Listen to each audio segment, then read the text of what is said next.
Hello, my dear listeners. Thank you so much for tuning in to another episode of Radio Amenti.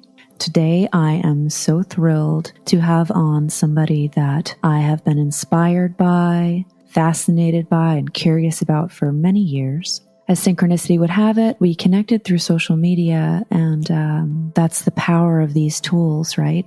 They have the ability to connect us to those we admire and those we seek to learn more about, and also find common ground as we find inspiration from one another. So today I have on Damien Echols. Damien Echols is the author of the New York Times bestseller, Life After Death. He co-authored Yours for Eternity with his wife, Lori Davis. His new book, Hi Magick, A Guide to the Spiritual Practices That Saved My Life on Death Row, is now out everywhere books are sold. He and Lori both live in Harlem, and to learn even more about Damien's work, you can go to DamienEchols.com. So a little bit of background story for those who are unfamiliar with Damien's story. Damien was one of the West Memphis Three, which were three teenagers at the time, who were aged between 16 and 18, and were wrongfully accused of murder and what really felt like a witch hunt of a trial. This harrowing story was explored in the documentary Paradise Lost, which was on HBO. That's where I wound up seeing it for the first time. But it was also profiled on West of Memphis, which was produced by Peter Jackson and Fran Walls, and also in the feature film starring Reese Witherspoon and Colin Firth called Devil's Knot. Echols, along with Jesse Misskelley Jr. and Jason Baldwin, were convicted as teenagers in 1994 for the 1993 murders of three boys in West Memphis, Arkansas. Echols was sentenced to death. Misskelley Jr. was sentenced to life imprisonment plus two 20-year sentences, and Jason Baldwin was also sentenced to life imprisonment. So during the trial, the prosecution asserted that the three killed the children as part of a satanic ritual. After over 18 years of incarceration, they fought tirelessly to prove their innocence, but were finally released in 2011. As they were waiting to introduce a new exonerating DNA evidence to a federal court appeal, something that could potentially taken years which Damien didn't have because his execution date was getting closer and closer. The three were offered a very rare type of plea deal, which was known as an Alford plea. An Alford plea is a guilty plea of a defendant who proclaims he is innocent of the crime, but also admits that the prosecution has enough evidence to prove that he is guilty beyond a reasonable doubt.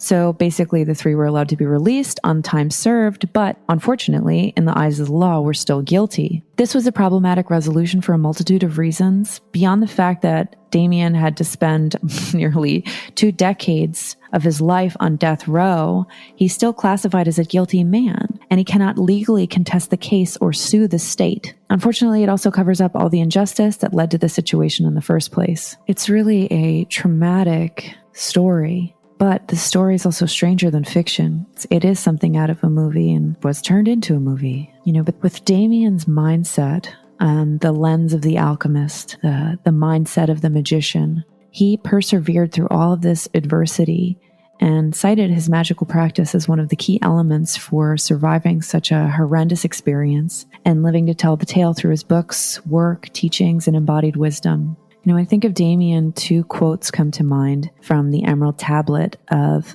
Thoth the Atlantean, translated by Dr. Doriel. The 2 quotes that I think of are, "Man is in the process of changing to forms that are not of this world. Grows he in time to the formless, a plane on the cycle above. Darkness and light are both of one nature, different only in seeming. Each arose from the source of it all. Darkness is disorder, light is order, darkness transmuted as the light of the light. Thus, my children, your purpose in being is transmutation of darkness to light." This conversation is filled with wisdom and so much nourishment as we explore what magic is and isn't, the interconnected nature of all things, and how even through adversity, in the dark night of the soul and the hero's journey, light found its way to prevail. Damien is such a kind and gracious being, and I couldn't be more thrilled to share our dialogue with you all. So I hope you enjoy, kick back and relax, and delve into some high magic with us. Welcome to Radio Amenti, embracing the eternal now, where minds and timelines merge, inspiring synchronicity, awakening potential, and making sense of change.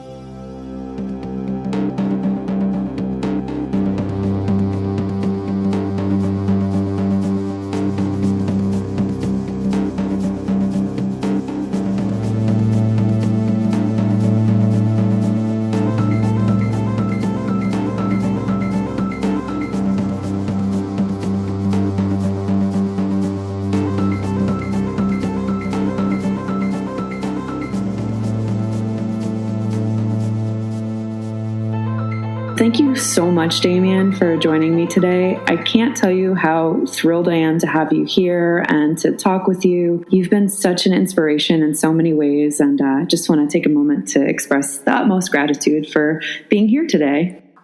Thank you for having me here. I mean, I've been following your work on Instagram for a while. I'm a big fan of it. So I was, I've done a lot of interviews, hundreds, if not thousands. So I don't really even get excited about doing them anymore. But whenever you approached me with this, I actually thought, well, that'll be a fun one. It's really funny because I was actually talking to my creative partner today, and I kind of am the same way where like I don't get that excited about things, but I've just been so excited to talk to you because even after listening to your interview with Corey Allen, Corey's such a dear friend, and I loved everything you guys were talking about. I just literally wanted to jump in the conversation and be like, yes, so cool. He's a really good guy. I like doing that show. Yeah, he's wonderful. He actually wrote the foreword for Amenti, my deck. Oh, okay. I've been thinking a lot about your story, and before we get into all the magic and wonder and incredible practices that have been so integral to your process of becoming who you are, have you ever seen the tapestry that's The Hunt of the Unicorn? Oh, many, many times. At the cloisters? Yes. Yeah. And I've been thinking about that as such a metaphor for people that come into this world as these emissaries of magic and light and wisdom and truth, and how that template of story plays out so many times through so many great leaders. The idea of being hunted, found, persecuted, imprisoned, then eventually set free and adored. Beyond your story, Baha'u'llah, who they believe was one of the last prophets within the Baha'i faith. You have what happened to Christ, what happened to Gandhi, what happened to Joseph, King of Dreams. It's this cycle that seems to play out with people that come into this world and get close to the truth. I would agree with that 100%. I think there is something that is the only word I know to use in connection to events like that is there's something biblical about it. When you're going through it, when you're experiencing, it doesn't feel biblical. You don't sit around thinking like, oh, wow, it feels like I'm in a Bible story. You just think this fucking sucks. This isn't fun. This isn't easy. This is hard. I don't know that I can make it through this. But when you come out the other side and you look back, then you realize, oh, so many of these stories that I read that inspired me, that moved me, that made me want to practice, I didn't realize at the time that those people probably felt the exact same way. When you're thinking about something like, say, Daniel in the lion's den, for example, he probably didn't. When we think of that story now, it's almost like a cartoon in our minds. But you're talking about a man that was thrown into a pit with lions and doesn't know if he's going to come out alive or not. Going through that at the time, it probably wasn't particularly inspiring for him. It's only when we look back at it later. But I agree with you 100%. I see that same sort of, I guess you would call it matrix or framework or whatever it is in so many different stories.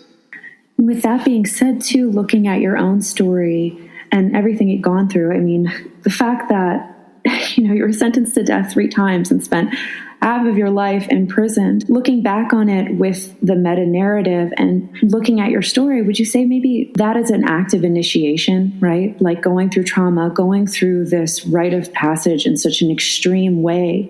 Do you think in some ways it prepared you for the levels of wisdom that you wound up tapping into through Magick? I think that is completely and absolutely 100% what happened. I think it was a process of initiation. And I think whenever we're going through processes of initiation, it always manifests in some external way that forces us to come to terms with what we are and what we are not and what we thought we were and what we thought we needed. It strips away or forces us to strip away everything that we are not. For example, in Magick, I believe it was Crowley who said that you have to surrender everything in this quest. This quest for knowledge, this quest for the ultimate truth, this quest for merging with divinity. You have to surrender everything in order to do that, including your sense of self. And that is a really, really hard thing to do. We live in a society that is not even familiar with the mechanisms of ego, the mechanisms of how the self works. We are almost completely and absolutely illiterate in those things in this day, in this time, in this culture. You have to look back towards past cultures to even find knowledge of those things for the most part anymore. And I actually forgot what you asked me, what I was going on about. Let me clarify. That happens a lot to me sometimes, just because I spent, almost 10 years in solitary confinement, and it happened during one of the most formative periods of my life, during a time period when my brain was still literally forming connections. So we didn't learn until looking back in hindsight that I had sustained a lot of psychological as well as psychic damage. For example, when you're in solitary confinement, you don't see people. So I lost abilities that we take for granted, like facial recognition, like voice recognition. And it also had I guess the way the world would see it, detrimental impact on my short-term memory. A lot of times, like people who come to my classes, people who come to my talks now, they actually have gotten to the point where they know at some point during the talk, I'm going to stop and say, what was I just talking about? And someone's going to have to remind me. But a lot of that, it comes from just damage accrued through trauma. I can't even imagine, and the fact that you're not seeing sunlight, not having exposure to other people. I think I remember reading once that the brain actually doesn't even stop forming until we're like 25 or 26 years old. So to have your mind. Exactly. And I went when I was 18. Yep. So before even that chapter of your life, what was the first, spark of wonder when it came to magic, or this idea that there's more to life than what we imagine? I can't even imagine growing up where you grew up and then kind of connecting to magic at that time. What was the first thing that came to you that sparked your interest? It's a very odd and almost foolish sounding thing, because I was probably no more than like 6 or 7 years old, where I was really just learning how to read. And I used to live with my grandmother. She pretty much raised me. She was my family. So in our house, we didn't have a lot of, books on esotericism, anything esoteric or anything really religious other than the Bible, or anything spiritual in any way, no sort of text or books or anything like that. The only thing my grandmother used to read were these really bad tabloids, and not like the celebrity tabloids now, but you remember back in the day when every time you went in the grocery store, you would see these tabloids next to the cash register that all had, things on the cover like Bat Boy found in cave and the latest person to be abducted by Bigfoot and all this sort of stuff. So my grandmother read those things, and not only did she read them, she saved them, she collected them. And I can remember looking through those things when I was no more than 6 or 7 years old, and coming to a little ad, like a quarter of a page ad in the back of one of these things that said something like, you want to learn magic and the secrets of the universe? Send $5.99 off to this address and we'll send you this book today. Just seeing that. Now, I had no idea what magic was. For me at that age, magic could have been like I Dream of Jeannie or Bewitched or My Favorite Martian or something, where you snap your fingers or blink your eyes and you just sort of manifest. For me, or it could have been Harry Potter. I did not know what magic was. I just knew from the second that I saw that word, that I saw that ad, that's what I was supposed to be doing. Even before I knew what it was, I knew that was what I was supposed to be doing. I would think if it's possible to do this, if it's possible to learn this, if it's possible to make this the center or focal point of your life, the linchpin around which everything else revolves, then why would you not do that? To me, magic was everything. And to me, other little kids think, when I grow up, I want to be a race car driver, or I want to be a doctor, or I want to be a lawyer or an astronaut or whatever it is. I knew as a child that young that I wanted to be a magician. I didn't know exactly what that meant. I didn't know what shape it would take. I just knew that was the most important thing in my life. I felt that if you could add to the body of knowledge that is ceremonial magic, that would be the epitome of making it for me. That would be the highest honor that I could possibly achieve in this world, to know that I had contributed some lasting offering to the field of ceremonial magic in some way. I knew that from the earliest age that I can remember.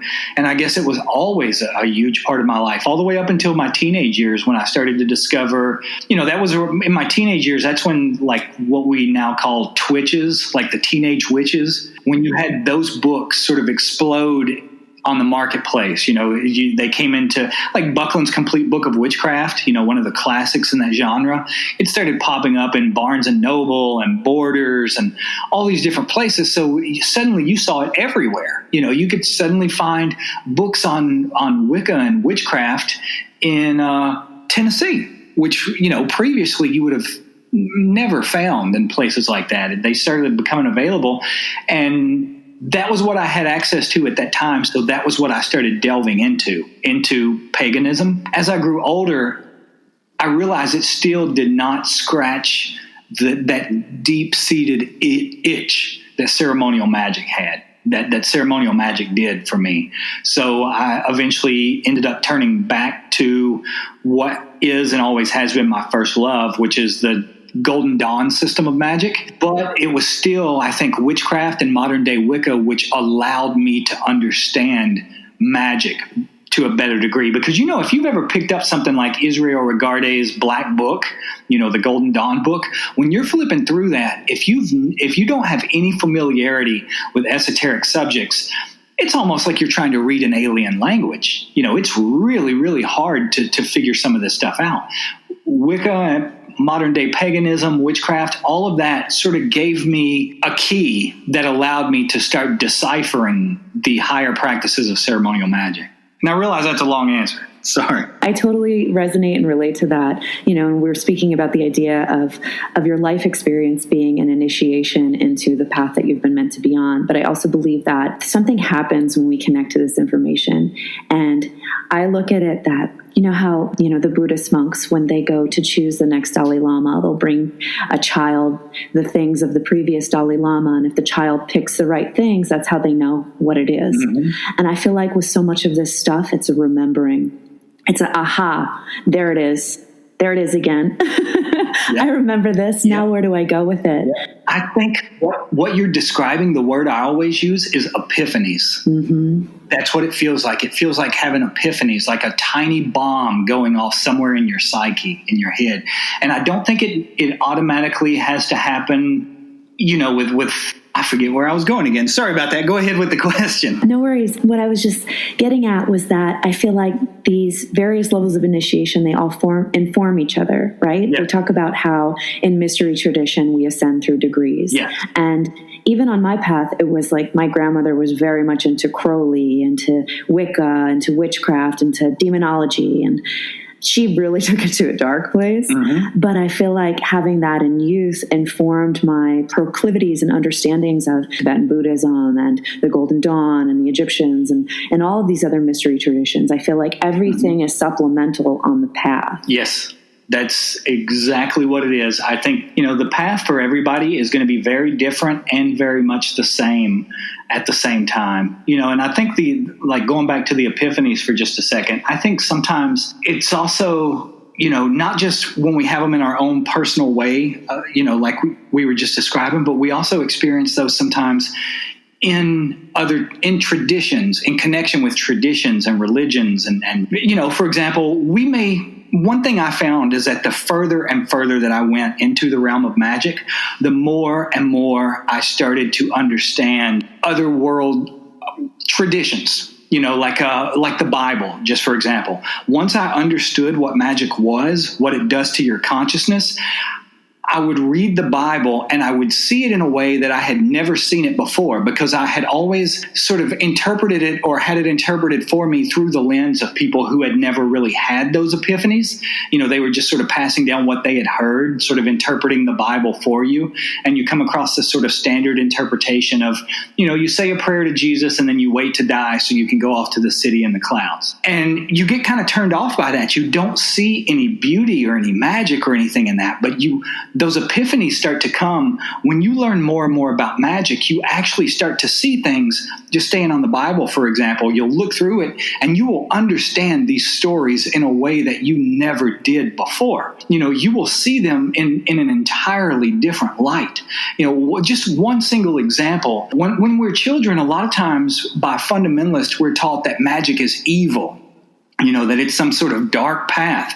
Well, that's not what the Bible actually says. The Bible is not against magic in any way whatsoever. As a matter of fact, going back to Daniel in the lion's den for a second, in the Bible, they call Daniel the master of magicians. They praise him for that in that exact language. So magic and the Bible and ancient Samaria and all the Egyptian tradition, all of these traditions are teaching us the exact same techniques, the exact same wisdom, but we're not capable of understanding it until we start to have those epiphanies that give us the key for it. Completely. And I think what magic does is it allows an alchemical understanding of things. Like as we transform, our understanding transforms with it.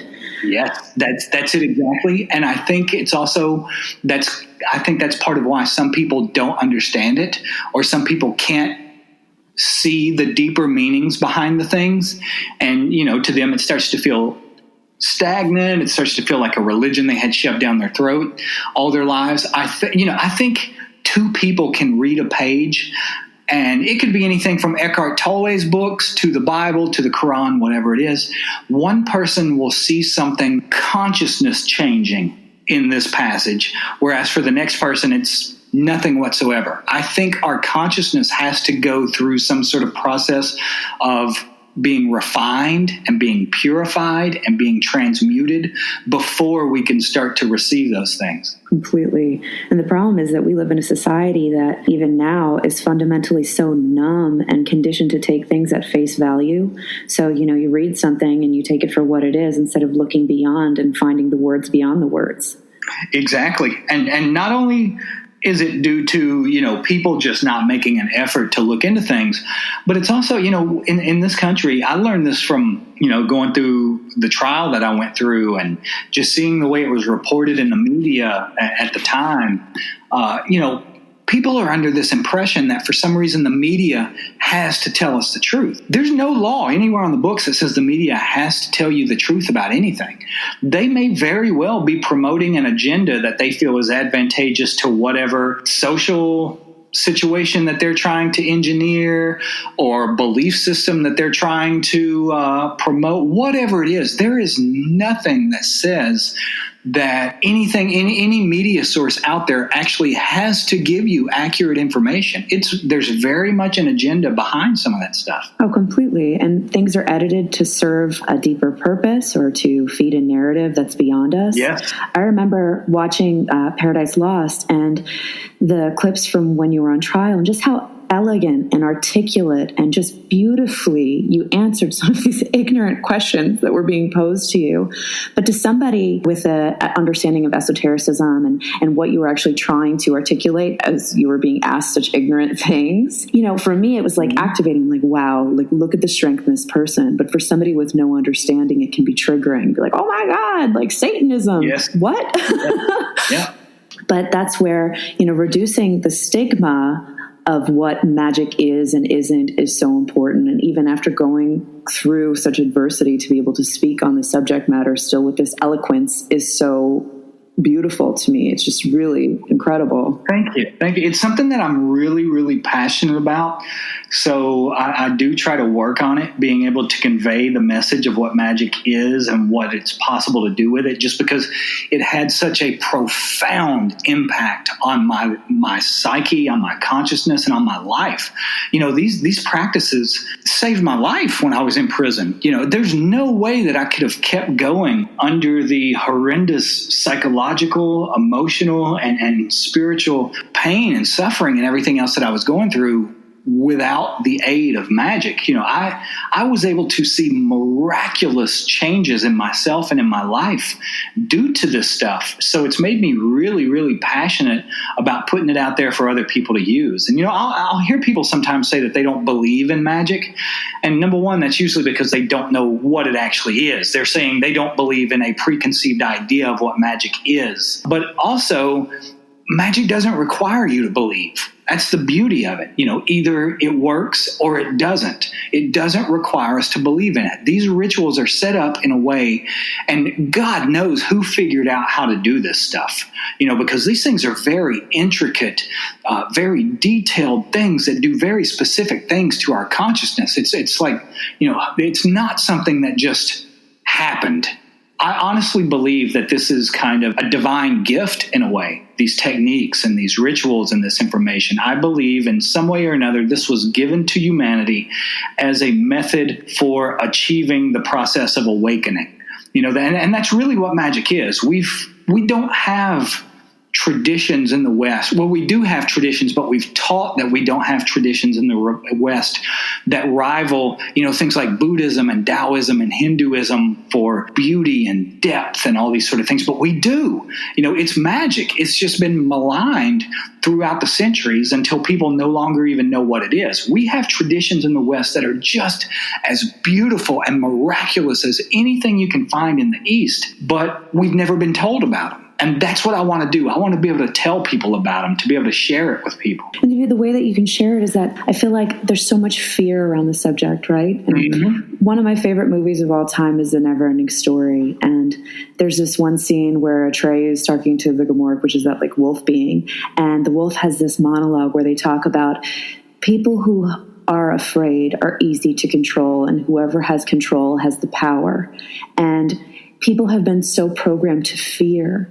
And that fear-based control agenda, I mean, even just, you know, you're telling me, like, I think about this all the time. I actually thought I saw a meme that was like, are you going to tell me that, like, you know, you're lighting candles, drinking the blood of Christ at church, and that's not a magic ritual? Like, come on. Like, I mean, you know, I had a friend who recently pointed out to me, like, if you're sitting in a Catholic Mass and you really pay attention to what's going on, you see that the Mass follows the exact same format that ceremonial magic does. You know, you go through the whole opening process, the invoking process, you know, opening the temple, invoking divine forces into the temple, and then using them for something. Like, for example, in the Catholic Mass, they use it to charge the Eucharist. That's all the Eucharist is an edible talisman. So they open the Mass, you know, the priest comes down the aisle, takes his place behind the altar, everybody reads all these prayers, everybody goes through all these motions that are designed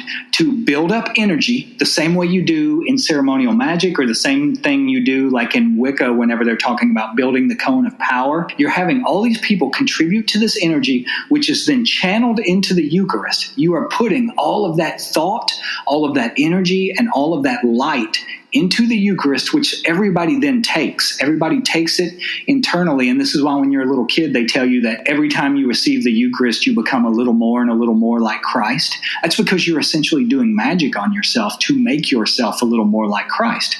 After that high point of the ceremony in the Mass, then they begin to wind things down, close it up in the exact reverse order that they opened it. You know, to open it, the priest and the altar boys and everyone else, the bishop, comes down the aisle and takes their place. They go, the high point is the communion, and then you go backwards until the priest, the altar boys, the deacons, everyone else walk back around the altar and out of the church, and then everyone follows them. So you have the opening of the temple, the magic that takes place in the temple, and then the closing of the temple. The Catholic Mass, the Gnostic Mass, all of these religious traditions follow the exact same ritual format as ceremonial magic. They just don't call it that. Exactly.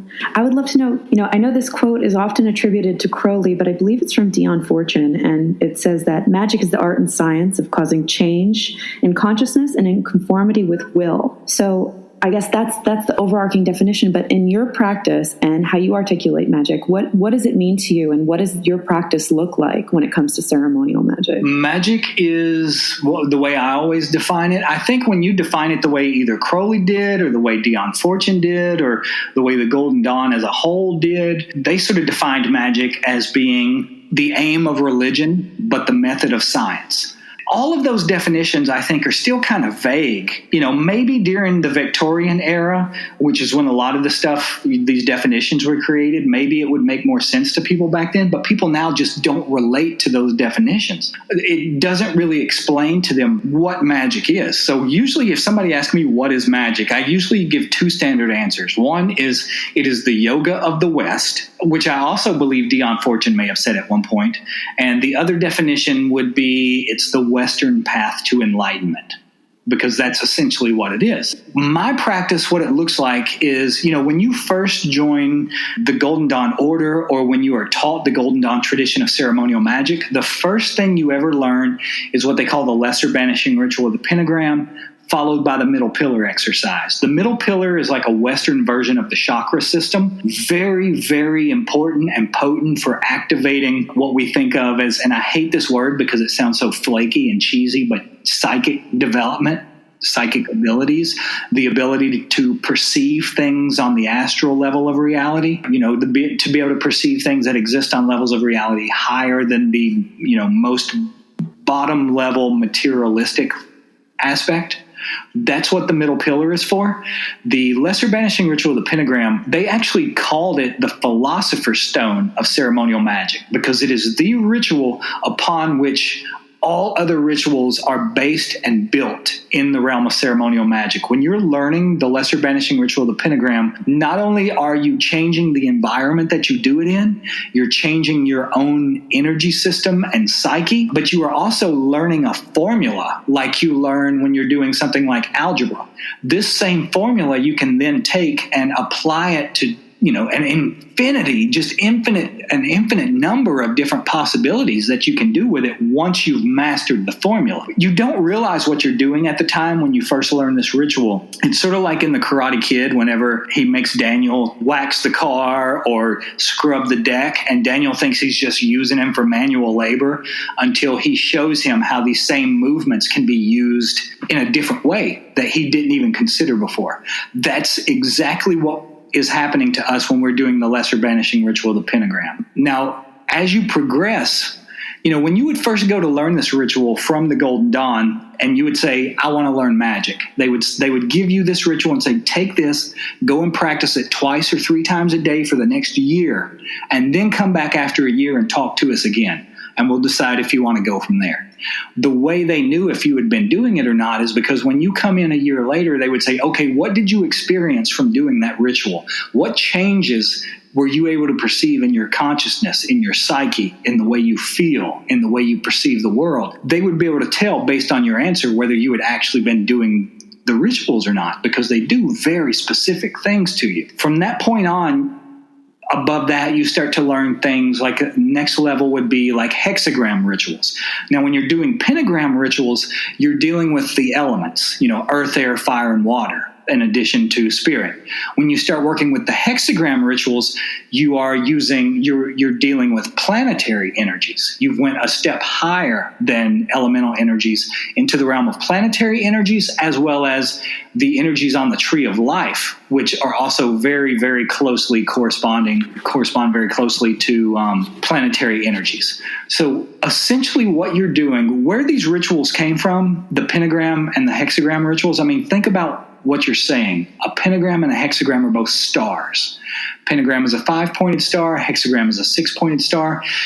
These things developed all the way back in ancient Sumeria whenever someone somehow realized that whatever is going on in the cosmos, in the heavens, is also reflected in us. Is also these same cycles are taking place within us. That's where we get the phrase as within, as within, so without, as above, so below, because everything that is happening in the heavens is happening within us. What we're doing when we're using these rituals, these hexagram and pentagram rituals, is invoking planetary, elemental, astrological forces in our own systems. We're balancing ourselves. We're refining ourselves. We are, when I say refining, this is what in alchemy they're talking about, purifying ourselves, trying to find gold. Like you take lead and you purify it and you purify it and you purify it until you're left with only the absolute purest elements of the lead, which would metaphorically be gold. We're doing the same thing to ourselves through the process of ceremonial magic using astrological correspondences. The idea of alchemy and transmuting from base metal to gold, and this idea that, we're in this human body, we're in this dense three-dimensional reality. But even Crowley had talked about how every man and every woman is a star. The idea of, I don't know what your perspective is on this, and I'd love to hear how this relates to the whole process as well. But, we tend to see things as we are, not necessarily as they are in this modern world. And even the idea of God and angels, they tend to be anthropomorphized. Man created God in his image, not vice versa. Right. So this idea of transcendence through the density of the human realm and up through the angelic realm, as you go from the pentagram to the hexagram and ascend through elements to planetary, as you get to angelic, what does that look like for you from your perspective? Well, what we're invoking whenever we invoke angels is stars. Even all the way back in the Bible, angels and stars have always been synonymous. It means the same thing. That's why, when you hear the story about, say, the so-called the war in heaven, where this great dragon gets cast down, and it says that as it's cast down, it takes 1/3 of the stars from heaven with it. And we're told that means 1/3 of the angels fell with this great dragon from heaven. We see in the Bible that angels and stars have always been synonymous. And I think anthropomorphizing them was probably the easiest way to invoke them that, our ancestors could probably have conceived of. And I think even if you don't know this, if you don't know that angels represent celestial energies, represent certain constellations, the energy behind certain constellations, for example, you've got the Archangel of Sagittarius, who represents, in personified as a human with wings on their back, or as a Lamassu in ancient Sumeria, it represents the energy that we associate with the constellation of Sagittarius. So what we're doing when we invoke angels is we are invoking astrological and planetary energies. Now, what happened to me, for example, the clearest analogy that I know to give to people about how magic works, at least from my own personal experience and perspective, is to say, imagine if you had a glass of water and you just leave this glass of water sitting somewhere until it starts to stagnate or form a film on it or go bad. Well, if you take that glass of water to the kitchen sink, turn the faucet on and hold the glass up under the faucet and just let it overflow and overflow and overflow, eventually you're going to end up with a clean glass of water again. This is the same thing we're doing to ourselves whenever we're invoking all of these angelic energies, these celestial energies, into our temple space. We are pouring that energy into ourselves and flushing old stagnant energy out. Eventually, if you persist and maintain and push yourself a little bit, it's just like going to the gym. You have to constantly push yourself a little further and a little further. Eventually, what happens is the absolute deepest parts of your energetic anatomy, your consciousness, and your psyche begins to get flushed out. And those parts are what we think of as the matrix or the skeleton that the ego is based on. They are the mechanisms of the ego. Even those things begin to get washed out of us, purified out of us, until only divine substance is left. It's at that point that we realize that we are God. When the Bible talks about how God created the world, that doesn't mean the way an artist creates a painting, like it's a complete separate outside thing. This means that what we think of as God became the world. It poured itself into the world. It wants to bring more and more of itself into the material plane. What we think of as ourself, as our ego, is like a blockage. It's a barrier that prevents a lot of that divine energy from being able to come through. once you flush that out, you really do become what the Bible calls a temple of God. Your body does. Once you realize that self was an illusion, then your body becomes a vehicle and a vessel for the divine to act through and bring more of itself into this world. That's a lot of what we're focusing on and trying to accomplish when we're doing magic.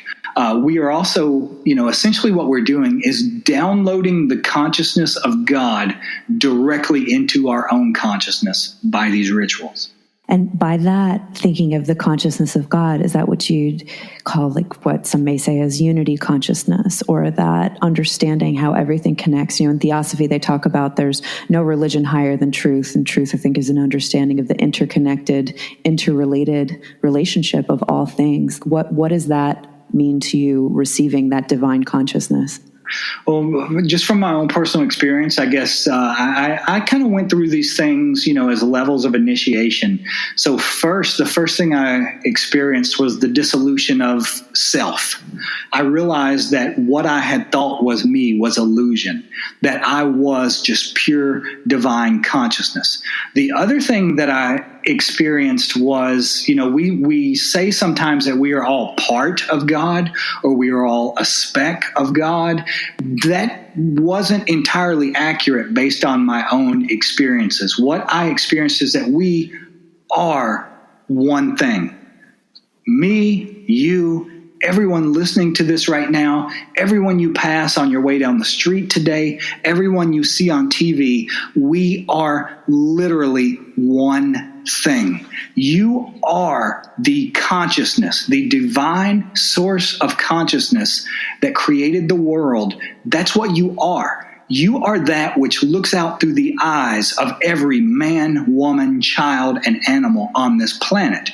That's why once you experience that, then death doesn't mean quite as much to you because, life here is fun. It's great having a body, but you also realize that even if this body no longer exists, you still exist as that which is experiencing itself through every other sentient being in this world. When Christ tells us what you do to the least of these, you also do to me, he means that literally. He's not saying it's like you're doing that to me. What you do to someone else, you literally do to yourself, because we are all only one thing. There's no division in anything that any of us are. We are a unity. I love that. It's like the funny paradox where, how in the Matrix, right, when Neo goes to visit the Oracle and above the door in her kitchen, it says temet nase, which is know thyself. And the whole thing is to know yourself, but to know there is no self. Yeah. It's a great theater of mirrors. Yes, exactly. It is. That's exactly what it is. So, it seems that magic really is this vehicle of enlightenment, but also through tapping into divine consciousness, it inspires the creator within you, right? Like creativity is probably the highest form of magic, you'd say, right? Yes, exactly. You can't do magic to change something externally without also changing yourself first. Most people, when they think of magic, they just think of the manifestation aspect of it, which has sort of become really popular in recent years just due to things like the law of attraction and The Secret and all that sort of stuff. People are starting to realize that we can actually manifest the sort of reality that we want to experience. And we're doing that at all times. So one thing that I find about magic is that when people see that they are capable of doing things like that, of shaping reality, it makes them want to go deeper into it. It makes them want to learn and explore more of what's possible. I think being able to manifest things in this world is almost like giving us something that will cause us to have faith in this process. For example, once you get so adept at manifesting things that you would be more surprised if something did not manifest than if it does, what that has taught you is to have faith, to have complete faith that there is something within this universe that is operational beyond the material realm. And once you have faith you know then through firsthand experience that something higher exists. There is something beyond just the material realm. Then it also lets you know that, well, if that thing exists, then it is possible for me to merge with it, to experience it, to become one with it. I love that. And I think that that's the thing, as you go higher on the path, right? Where you understand you have this divine power where you can manifest, you can create. But the deeper you go to it, and I don't know if this resonates for you, but in my subjective experience, it feels like you realize that, okay, these are great that you can create and call in these things that you want, but then you also realize how little you actually need to be filled with just the utmost joy and happiness and this bliss of understanding how you are this divinity and expression. The material becomes less the emphasis because you know that everything is so infinite. Yes, I think ultimately the desire to manifest, as miraculous as it can be, the root of wanting to manifest things is in the ego, to be completely and absolutely honest, because ego always wants to be more. It wants to earn another degree.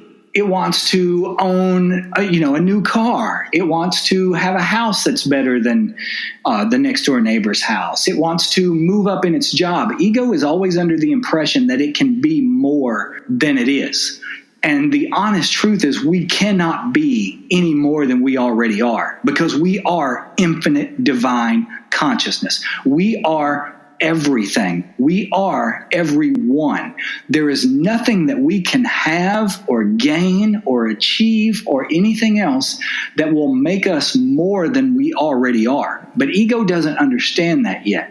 So in a way, by manifesting things, it's almost as if you are tricking the ego into participating into its eventual dissolution.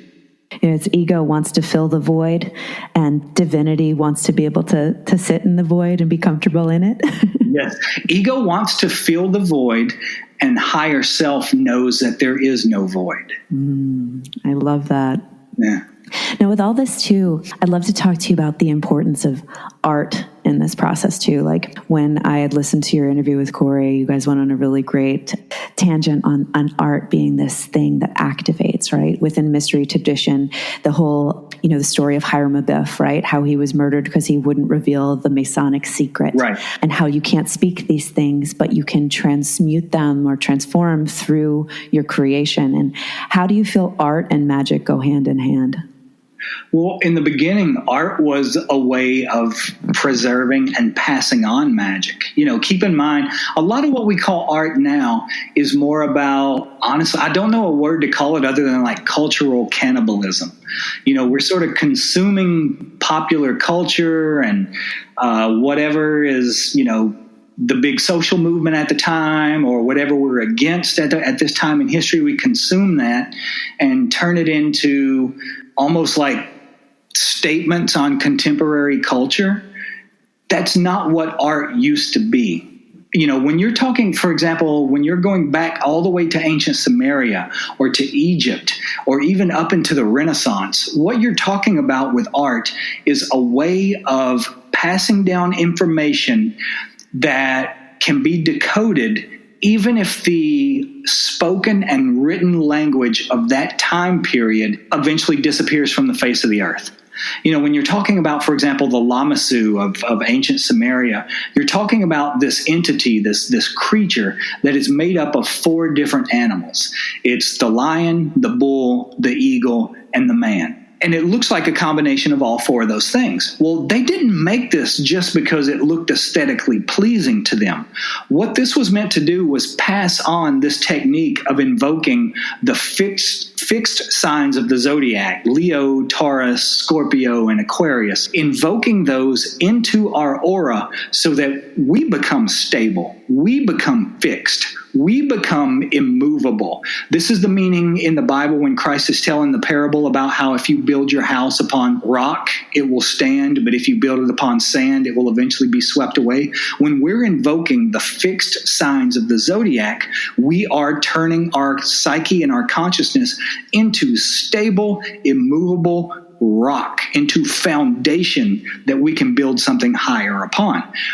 That's what this particular art, this one particular artwork that you will see, the Lamassu in all different areas of Mesopotamia and in all different traditions through Mesopotamia, all the way up until Christianity. In Christianity, in Ezekiel and Revelations, you hear about the 4 living creatures. And you'll notice sometimes, you see it all over the place. One day, about 2 weeks ago maybe, I picked up a rosary and looked at it. And on the cross, on the crucifix, you had on the 4 corners of the crucifix, the 4 corners of the cross, you had the lion, the bull, the man, and the eagle. And, in Christianity now, they say those things represent the 4 chapters of the Bible, Matthew, Mark, Luke, and John. All of this artwork was a vehicle to carry this information into the future, so that it would not be lost, it would not be forgotten, and that people from future generations, civilizations, and cultures would be able to understand it, learn from it, and still utilize it, even if they no longer spoke the same language that they spoke in ancient Egypt or that they spoke in ancient Samaria. Well, that's where the power of symbol comes in handy, right? Where it transforms, it transcends language. I'd love to talk to you a little bit too about how sigil magic, how that's played an integral role in your practice, or what that means to you as well. Because symbolism, what it does to the subconscious mind and how it can carry information mimetically it's incredible. It absolutely is. And I think, sigils and talismans are one of the easiest ways for us to use these techniques ourselves. For example, a lot of people will say to me whenever they come to classes and such, they'll say, I'm horrible at visualization. I can't visualize. And I always try to explain to them yes, you can. When you think about what you're going to have for dinner once you leave here, you're visualizing. When you remember your mother's face from childhood, you're visualizing. When you think back on your 10th birthday party, you're visualizing. When you're thinking about where you want to be, in your career a year from now, you're visualizing. We just don't call it that. When we think of visualization, we think it has to be special or religious or spiritual or something. We're visualizing all the time. We just do it in different ways. Well, for some people, when you're talking about visualizing something, say, for example, happiness. Say you want to do magic to manifest happiness in your life. Sometimes you don't know exactly what happiness would look like for you. You don't know exactly where you want to go, exactly where you want to be, exactly what you want to do. You just know that where you are right now is not it, and you need some help. You can design a sigil for the word happiness and then do all of your energy work on that sigil so that you don't have to visualize it in a concrete form, like inserting yourself into different scenarios. You just focus on this squiggly line that you have drawn on a piece of paper, because to your psyche, the deepest parts of your psyche, that line will represent happiness.